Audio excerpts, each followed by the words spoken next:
제8장 노동자를 보호하는 것은 누구인가를 설명드리겠습니다. 과거 2세기에 걸쳐 미국과 그 밖의 경제적 선진 사회에서 일반 노동자의 생활 상태가 대폭 개선되어 왔습니다. 노동 조건은 좋아졌고 노동 시간은 단축되었습니다.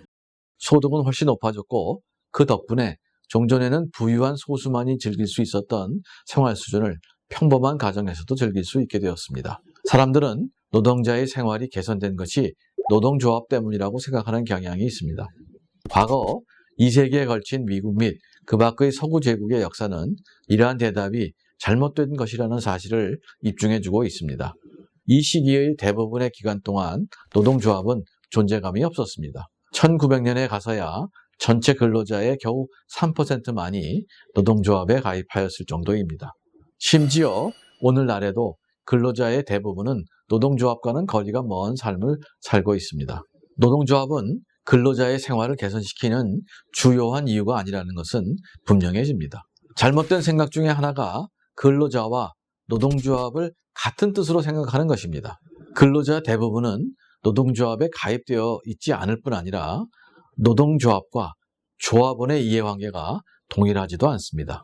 노동조합의 자금을 낭비하거나 횡령하는 사례는 얼마든지 관찰되고 있습니다. 노동조합의 기원은 산업화가 아니라 봉건 시대의 길드나 2500년 전에 그리스에서 의료인들 간에 이루어진 협약에까지 올라갑니다. 전설에 의하면 히포크라테스가 사망한 지 20년쯤 후에 의사들이 함께 모여 행동규약을 만들게 됩니다.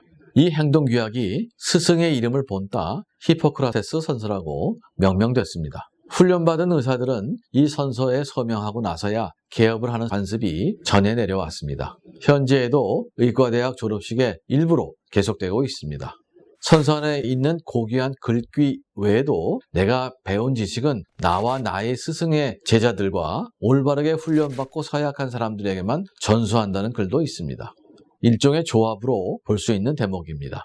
이러한 경쟁을 제한하는 행태로 누가 이익을 보는지는 명확해집니다. 노동조합이 저임금 근로자를 착취로부터 보호한다고 알려져 있으나 현실은 매우 다릅니다.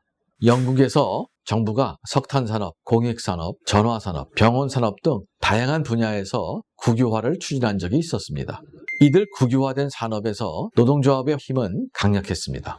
협상하는 사람들이 임금을 주는 것이 아니라 납세자가 임금을 주는 것이기 때문입니다. 그러한 힘은 다른 근로자의 고용 기회를 없애서 만들어진 것입니다. 기본적으로 다른 근로자의 희생에 의한 것입니다. 시장에서는 경제의 기본적 법칙인 수요의 법칙이 작용합니다. 가격이 올라간 것에 대해서는 수요량이 줄어들기 마련입니다. 노동조합의 활동이 강력한 곳에서는 일자리가 줄어들기 마련입니다.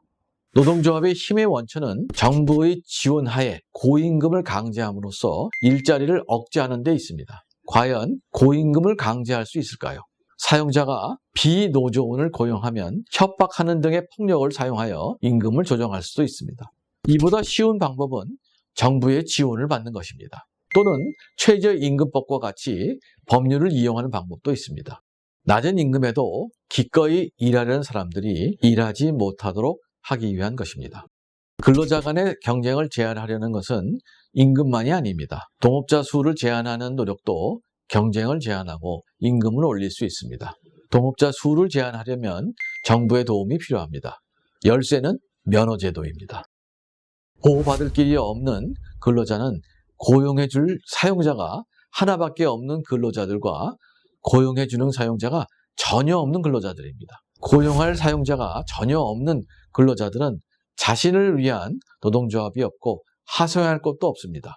정부의 최저임금 제도로 실업자가 된 근로자들은 이중으로 피해를 봅니다. 근로자들을 보호해주는 것은 사용자 간의 경쟁입니다. 사용자들이 서로 근로자를 고용하겠다고 경쟁한다면 근로자들이 보호됩니다. 사용자 간의 경쟁은 강할 때도 있고 약할 때도 있습니다. 그렇지만 사용자들 간의 경쟁이 노동조합이나 정부보다도 더 효과적으로 근로자들을 보호합니다.